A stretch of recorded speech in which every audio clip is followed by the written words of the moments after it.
I think of 1 Corinthians 13, now we see dimly, darkly as in a mirror, then we'll see face to face.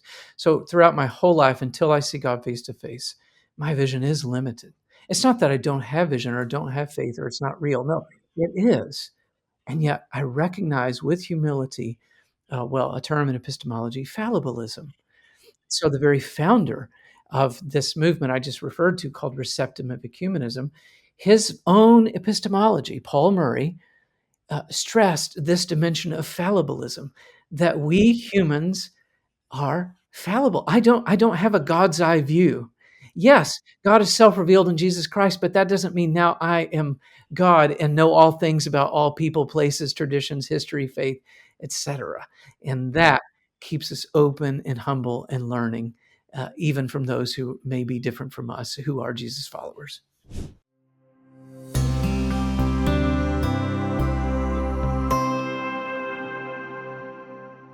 Hello and welcome to the Common Grounds Unity Podcast. This is Drew Baker, and today I am here with Kris Miller, and we're going to be talking about spiritual direction. Kris Miller joined the faculty of the College of Bible and Ministry in 2015 at Lipscomb, serving as an assistant professor of theology and director of Lipscomb's Institute for Christian Spirituality. In addition to serving as a spiritual director, Kris has been training other spiritual directors since 2010. He has taught systematic theology for Fuller Theological Seminary. Kris holds a BA in Biblical Studies, an MDiv, and an MA in History and Theology, all from ACU, and a PhD in Systematic Theology from Durham University, and that is the Durham in the UK, not the one just down the road from me in North Carolina. In addition to teaching spiritual direction, he currently teaches courses on human flourishing, spiritual formation, and the history of Christian spirituality. He freely draws from the breadth of the 2,000-year-old Christian tradition, Orthodox, Catholic, and Protestant, as he joyfully pursues his calling, flourishing in union with the triune God and helping others do the same. So welcome, Kris. It's great to be here, Drew. Glad to be with you. Glad you're here. I've gotten to know you through the program, going through the spiritual direction training, and gotten to know you and your family a little bit. Tell us a little bit about your family. Sure. I'm married to Marisol, and I have 4 children, and they are 1 boy and 3 girls, and they are 28, 26, 24, and 21. 3 of them about to have birthdays in November. Awesome. Wow. And 2 of them currently attend Lipscomb. Is that correct? One is here. One is here. Right. Okay. All right. Cool. Well, starting off this conversation, just tell me how you first got introduced to spiritual direction. I assume you weren't born knowing about spiritual direction. So when and what were your first impressions? I was in ministry in northern Indiana, and just to continue growing, I drove down the road to a little seminary called Associated Mennonite Biblical Seminary. And I was just taking classes just to keep growing and learning for fun, actually. And in one of the classes on spirituality or family spirituality or something, I heard the teacher, Marlene Kropp, talk about this thing called spiritual direction. So I grew up in Churches of Christ. I had not heard of this. And I was being exposed to various different ideas here. And I thought, well, what is that? And she described it to me, well, it's different than mentoring. It's different than counseling. It's one person accompanying another on their spiritual journey. And it kept coming up in the classes, and the students and the teachers seemed enthusiastic about it. And I thought, I'll give it a try. And now get this. The founder and former president of that Mennonite seminary, Erland Waltner, was retired. He was in his 80s. So there I was in my late 20s, 27, really the front end of my adult life, my life in ministry. And he, I'll say nearing the end of in his early 80s. And so I met him, and we began to meet once a month, which is typical. And the 20-minute drive to meet with him was preparatory. And then afterwards, I would usually end up going to the library for like 30 minutes just to write, because of all that just happened in that conversation. Seriously, Drew, after he would ask a question or make an observation, sometimes it felt to me like the floor would just drop a foot. Like it was truly world changing for my little 20-year-old self, and actually helped me leave a difficult season much more peacefully near the end of those 3 years that I was privileged for him to be my director. And then went on from there, and I can tell you that story if it's appropriate, but that's how I was introduced. Well, do tell. Well, so later working for another group of churches, I was working in a national office, and we were beginning to do pastoral care for pastors. And so we were putting together ideas for retreats and intensives, long, 9, 10 day. We were brainstorming what sort of follow-up was needed. And so we were brainstorming about the various types of counseling or pastoral care or other kinds of engagement. And I thought, oh, definitely want spiritual direction to be a part of that mix, Mhm. along with other kind of caring and helping professions. And so the year after we started that in 2004, I said, oh, I myself need to go get trained. And the group of churches, the denominational office paid for it. And so I flew up to that same seminary in Elkhart, Indiana, and began to be trained myself as a spiritual director, and have never looked back. I just loved the ministry Mhm. and began doing it for pastors 10 days at a time, and then would follow up throughout the year offering them direction. But 10 days on a retreat, doing most afternoons, most all afternoon, one direction appointment after the other. That's one way to learn it. And Mhm. then went home and began offering it as a form of pastoral care, one thing of pastoral care that I offered at the church I worked at.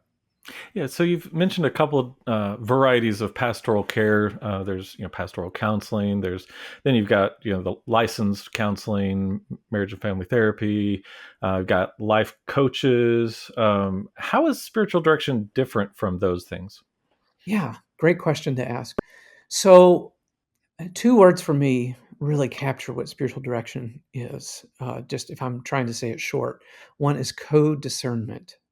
So I'm not telling you, if you were my directee, Drew, here's how God is present or active in your life, but I'm serving you. It's a service, it's an authority under. So I'm helping you explore and notice. You're the key interpreter of your life and your life with God, and yet it's not an individualistic thing. There's community, and I'm one representative in that community helping you do that. So, and the other word uh, is accompaniment, which is, again, it's more like a living journal. So another person, which sort of pierces through the isolation and the individualism rampant in our day and in our spirituality in our particular culture in time. And I think it really helps with that. Now, to distinguish that from counseling, I would say counseling can be past present oriented, often undoing not how we've been formed, our relationship patterns, our emotional patterns, even trauma, to help us better cope, to live more healthily in the present. Spiritual direction is more present oriented. What is happening in this relationship? So, if counseling is problem centered, I would say spiritual direction is presence centered. Similarly, coaching, life coaching in the various forms, in the various contexts, business education, etc. Coaching helps us move forward, and I love that too. It's just so different. Helps us move forward in areas and ways of life to implement practices and our goals and action steps to the life that we're trying to cultivate and create. And there's a soft accountability to move forward. So if coaching is future and present oriented, again, spiritual direction is going to be more present and relationship oriented, whereas coaching would be more goals and action oriented. Yeah. Awesome. That's a very good, concise differentiation there. These you mentioned a couple times questions, observations. When you were receiving spiritual direction, it was his questions and observations that really impacted you. Tell us a little bit what does that look like? Because if we're trying to be aware of what God's doing in my life, it's like, okay, why not just let me do that by myself? Why do I need a director? If we're doing direction, what does the director provide in that relationship, and what do you mean by questions and observations? Yeah, absolutely. Great question. Well, I'm going to use a $10 term that really is the backbone of my vision of life and ministry, one of them. And it comes from the belief in God who is self-revealed in Jesus Christ and the Holy Spirit. That is Trinity. And the $10 phrase is called relational ontology. Ontology meaning what is real. And what Mhm. is most real is in relationship.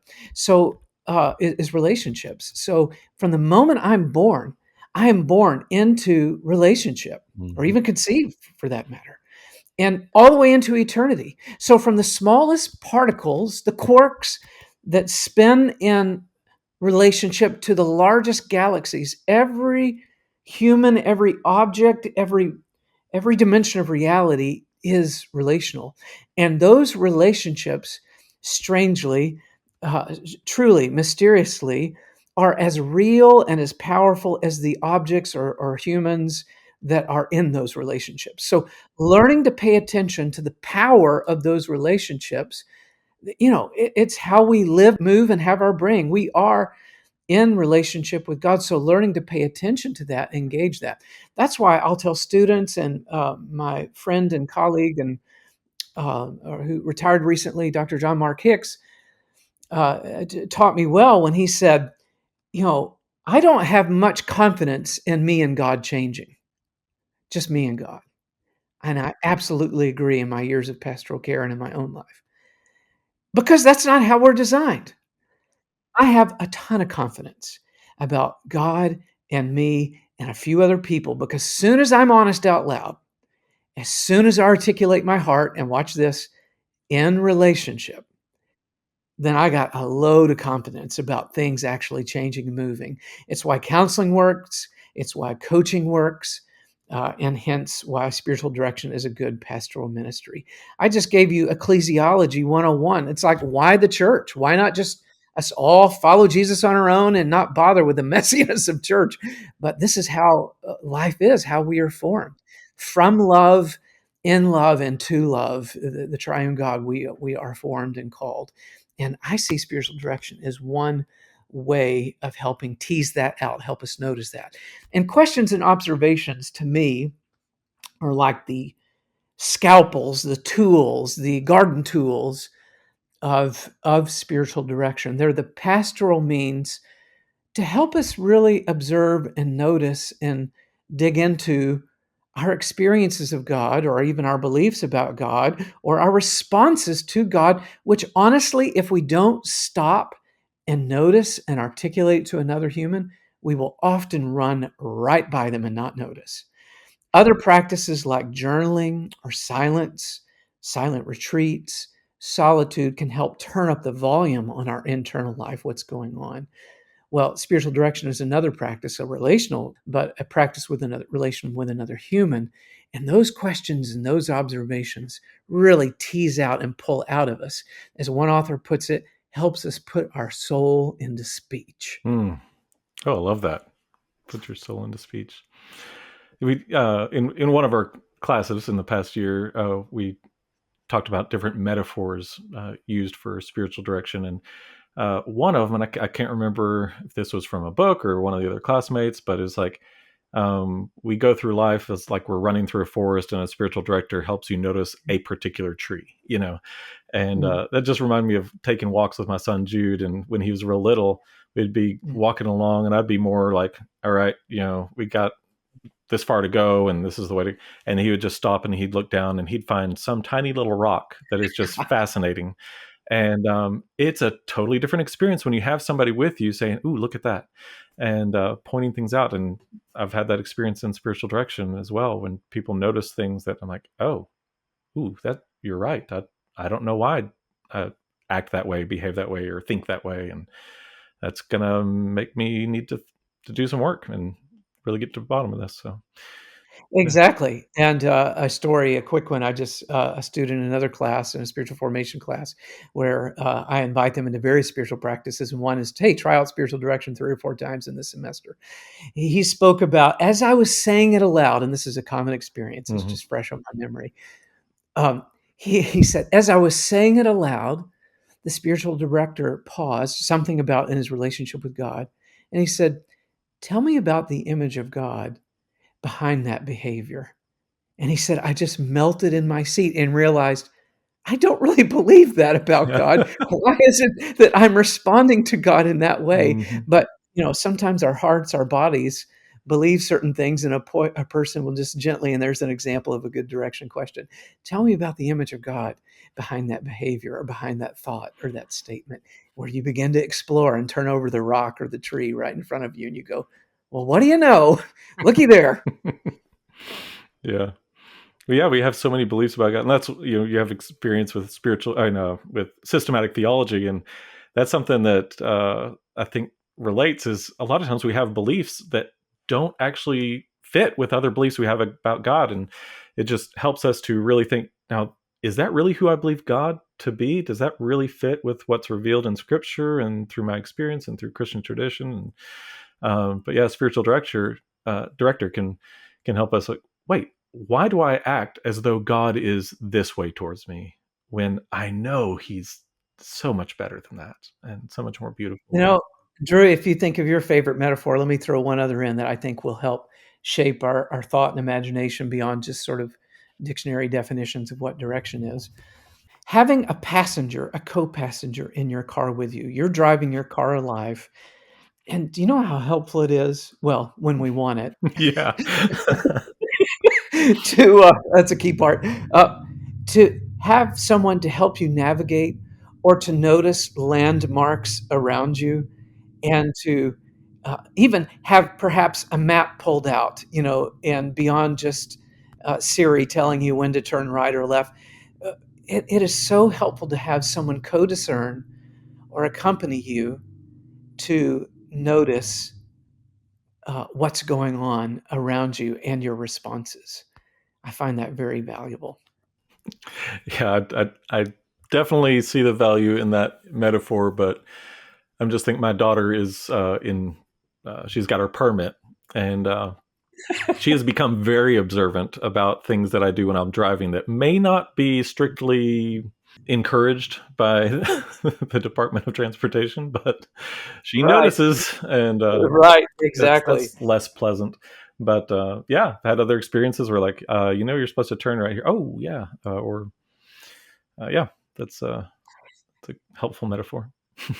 Drew, I would say also too, so this is individually, but I'm also thinking of your Unity work, and I want to follow where the question's going to go.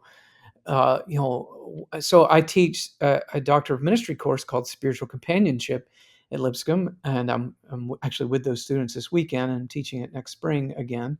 And it's a part of our Doctor of Ministry which concerns missional formation. And you think, well, how in the world, how does that apply? Well, as we learn to be discerning people, and as we learn to discern the very Spirit of God who's at work in this world and in our lives, and corporately in our churches, as well as in our own hearts and lives, individually in community and community of individuals connected, then we learn to pay attention to the presence, activity, and movement of grace or God's Spirit in our lives. And thus we can learn to respond and cooperate. Or one of my favorite theological words in this realm is participate, to join and share in who God is and what God is doing in the world through Christ and by the Spirit, which certainly has implications for concerns for unity. Yeah, participating in the divine nature.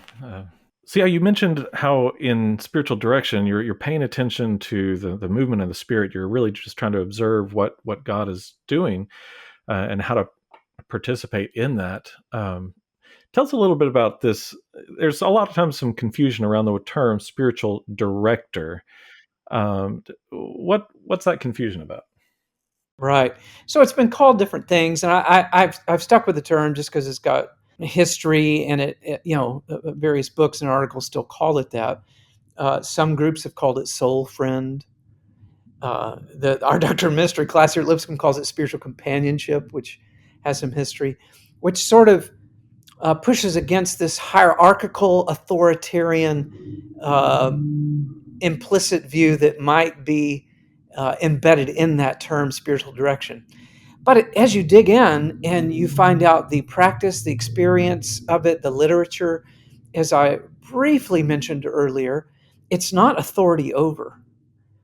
Never is a director telling you, at least in faithful, good spiritual direction, in my view, here's what God is saying or doing, here's what you need to do, where it can become hierarchical or controlling. Actually, quite the opposite. Often, if I talk with my hands, I would put one hand below the other and I will say, here is your role, as I'm forming and training directors, is to say you are serving another as they discern, as they explore, as they question. So it's in community, it's with others. But questions, observations, noticing. Are there times for more direct statements that might be challenging? Well, for sure. And yet, it's always from a posture of humility and service. And one final thing I'll add on that, just the term epistemology is the study of how we know things. And so I would say there's epistemological humility. There's a humility of service to say, hey, look, I'm not in your skin. I'm not living your life. There's one step here below, beneath, in service to what you're doing from a foot washing perspective to say, I'm noticing this. It sounds like, so you'll hear phrases like that. It sounds to me like you might be frustrated with, or I notice these questions that you're having, or I even notice your facial expression. And so there's a reflective observation and question dimension to it, but it's always from a place of humility and service. Yeah, I like that too, and it's not teaching. that's that's Correct. something that people who teach. It's kind of hard to put that aside, but I really like that because you're really being able to be hospitable and open and receiving the person as they are. You're not going into that saying, okay, I need to make sure that they learn this or change in this way. You're underneath them. You're serving them. It's unidirectional, and that's one of the things that the director is 100% focused on the other person. It's not a mutual time, but it is uh, not a hierarchical, but it is unidirectional. Is what I'm hearing. And a phrase that folks will use in writing and just directors I hear, they'll often say the phrase, I want to hold space for that person, or I want to hold this space well. And really, and I love your phrase hospitality, it is a spiritual, conversational hospitality, holding space for the other and what's going on in their live, lived, experienced relationship with God, and to maintain that conversational hospitality to explore it together. So it's a much slower conversation than I'm talking today. I know I'm talking enthusiastically, and we both are, and energetically, but it's a much more prayerful, slower, exploratory, deep conversation. Yeah. So tell us a little bit about who should be considering spiritual direction. What kind of place or should people be in where spiritual direction would be most beneficial for them? I should say. Yeah, good question. Two different kind of answers. One is if we were to draw a continuum from sort of no faith all the way up to the most mature faith. And somewhere early along the way, there's an experience of conversion, at whatever age, teen years to late in life.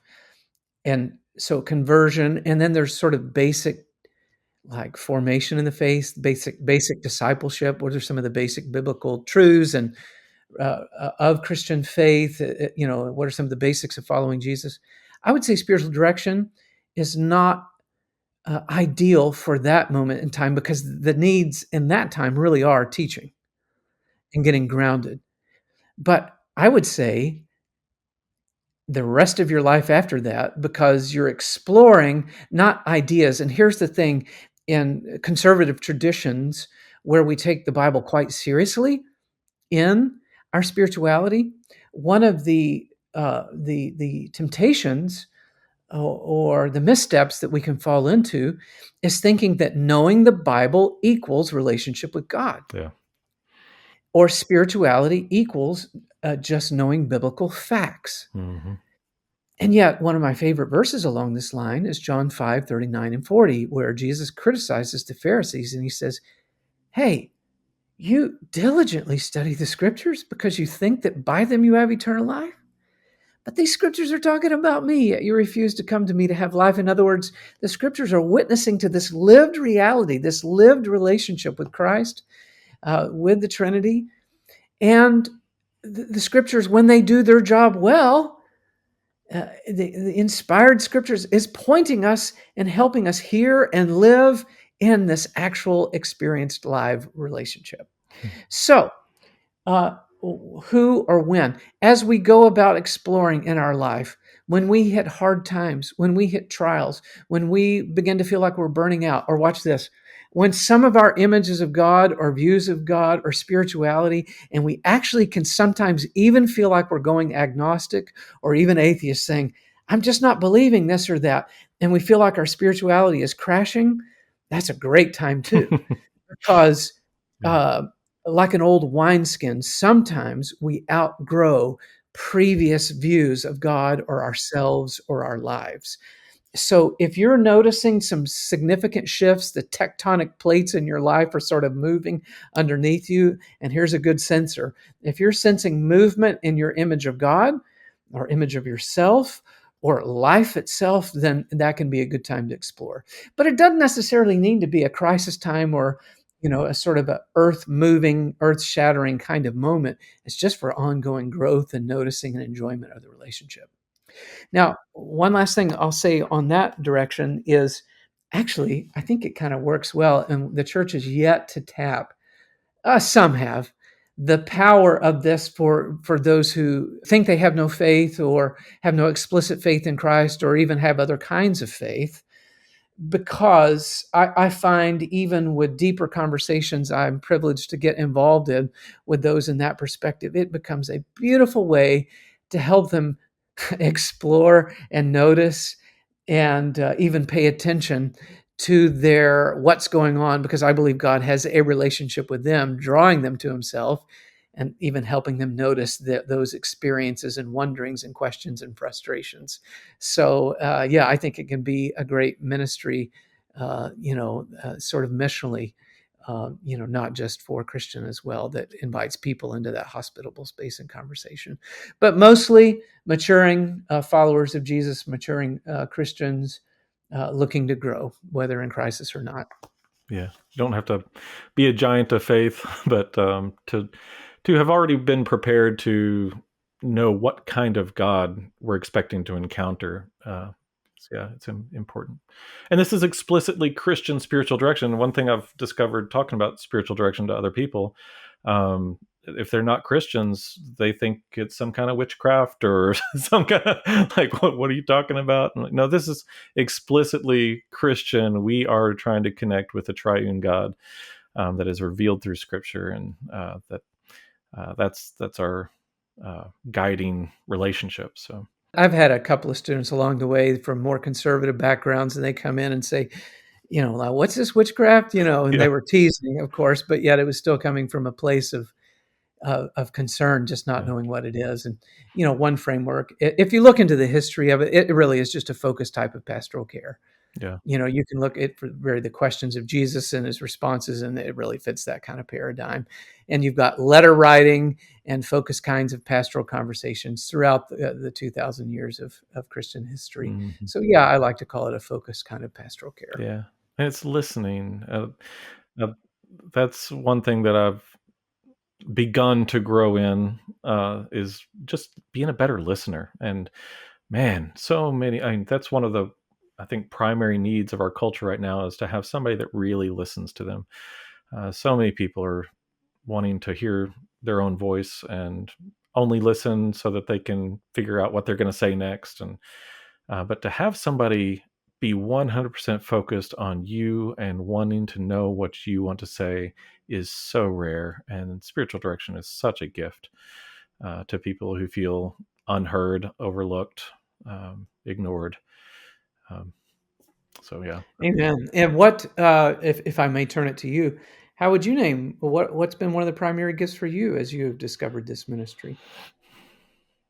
Well, yeah. As far as my personal growth, I think that learning to listen better is has been one of my greatest experiences that I've learned that, or I've noticed in my life that when I engage other people in conversations, I'm much more likely to ask follow up questions, like "Tell me more about that," and rather than just skipping on to the next thing. And I think that just makes me a better human being. Uh, but yeah, and also just having somebody notice what's going on in my life, and I haven't had any major epiphanies, but I think it's just shaping me to be more observant, more attentive, and just more in step with the spirit, I guess. Love that. Yeah. Yeah, I think those are frequent fruits and gifts from this ministry. Yeah. Let's shift this towards kind of what you're doing now. You're training spiritual directors. You're working with the ICS. Let's tell me first a little bit about the Institute for Christian Spirituality and what it does. Sure. Um, Several years ago, our previous president at Lipscomb began inviting and initiating different institutes at the university. And at that time, 15 plus years ago, the institutes, institutes of law and justice, Institute of conflict management, the Institute for Christian spirituality in this case, were to take the goods of the college, the goods of the university, and serve the community, give it away, bless others. And at the time, folks around here, there were conferences called the Zoe conferences, and they were doing things to nurture the spirituality and growth, and it often involved the contemplative dimension, but other dimensions of Christian spirituality as well. Well, that continued. I joined the faculty in 2015, so a little over 10 years ago.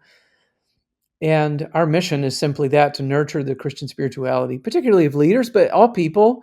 And I would say Middle Tennessee and beyond. But the truth is, folks come in from different parts of the United States, either on Zoom, and we offer courses and retreats on a handful of themes. We just did one recently, a retreat on sleep, rest, nourishment, and activity as worship. So sort of our self stewardship. So that was an example of a retreat with my friend Dave Nixon. On the other hand, we do courses. So my friend and colleague Dr. Lance Belay is doing a 4-week online group coming up, just introducing those who want to know about Thomas Burton, the good, the bad, the ugly. No, just all the things that how Thomas Merton was used in the 20th century to an influential person as we think about Christian life, Christian spirituality today, and the strengths as well as limits there. And so that's a course. And then one of the main things we do, where I've encountered you and had the privilege of getting to know you, is our program, and the way I like to say it is the program of formation and training in spiritual direction. So I myself have appreciated and been ecumenical, have grown from lots of different church traditions, and yet stay tethered to a local church community, and yet growing from the broad, some writers call the great tradition. And so in our training as spiritual directors, we attempt to pay attention to some of the gifts from the various streams as we train others in spiritual direction.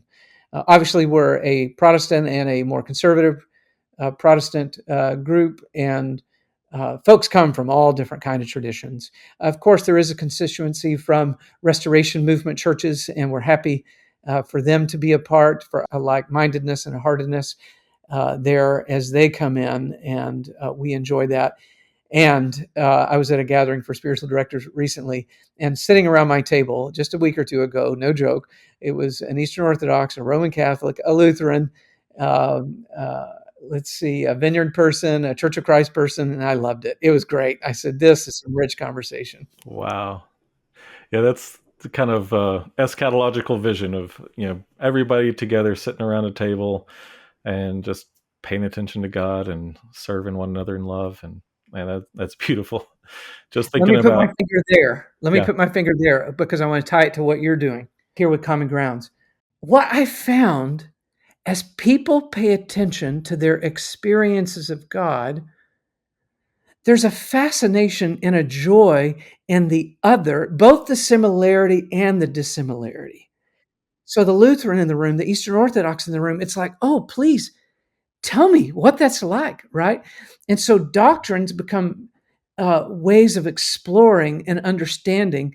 And so there's sort of this receptive hospitality, this as I know you'll explore and have explored, receptive ecumenism, but particularly as we look at our lived relationship with God. And so our doctrines become what I think they're meant to be in service. You know, I'll put it to you this way, as I say in lectures: life is greater than my words about life. Drew, greater symbol than my thoughts or my words about Drew. Well, how much more is God greater than my thoughts or words about God? So, as one theologian, T.F. Torrance, puts it, he says, uh, he uses the term from physics, calls them open concepts. They open us up to the greater reality of God. Well, this has implications for unity, as you can hear, right? And there's a great measure of unity as we lean into, yes, engaging different beliefs and thoughts and theologies, but yet also space to begin our lived experience with God and some of the challenges and mystery of what all of that is. Hmm. Yeah, and that openness and excitement around mystery of like, and that's what that epistemological humility or um, comes into play. Is like, just as when you recognize that you don't have the whole picture and you don't know everything, you get more curious about the other person and what they understand and how they can reveal something new about who God is that you may not have ever considered before. And it turns these encounters with other people as opportunities for exploration and growth rather than, opportunities for conflict and, trying to debate and stuff like that. It's just Oh, much more beautiful. exactly. And I think of 1 Corinthians 13, now we see dimly, Hmm. darkly as in a mirror, then we'll see face to face. So throughout my whole life, until I see God face to face, my vision is limited. It's not that I don't have vision or don't have faith or it's not real. No, it is. And yet I recognize with humility, a term in epistemology, fallibilism. Hmm. So the very founder of this movement I just referred to, called receptive ecumenism, his own epistemology, Paul Murray, stressed this dimension of fallibilism, that Hmm. we humans are fallible. I don't have a God's eye view. Hmm. Yes, God is self-revealed in Jesus Christ, but that doesn't mean now I am God and know all things about all people, places, traditions, history, faith, etc. Hmm. And that keeps us open and humble and learning, even from those who may be different from us, who are Jesus followers. Yeah, that's awesome. Well, as we kind of bring this conversation to a close, just want to help our listeners with some practical things. If one of our listeners is looking for how to receive spiritual direction, where would you recommend they go to look? Well, I used to run a nonprofit that had a long list of, but I closed that down to focus on my work here at Lipscomb. So what I'm going to say is we don't have a particular page that lists spiritual directors. There are a couple of organizations that do that. I'll just name a few. Um, One is now called Grafted Life Ministries, and it used to be called Evangelical Spiritual Directors of America. But if you Google that, you can find them, and they will have lists of another group, friends of mine at Sustainable Faith. And they have a web page that not only do training, but they also list various spiritual directors. So there's two. But honestly, if you go to various seminaries or retreat houses today in your local area, you're probably going to find some people who are trained in spiritual direction. And if you email some of the organizations or institutes that do the training, they'll easily recommend people. So they're relational is going to be the top criteria. And just like finding a good coach or a counselor, there needs to be a relational fit. And so there's something in the field called an exploratory conversation. So if you email, you can just say, "Hey, love to have an exploratory conversation and get to know you a little bit, and consider spiritual direction with you."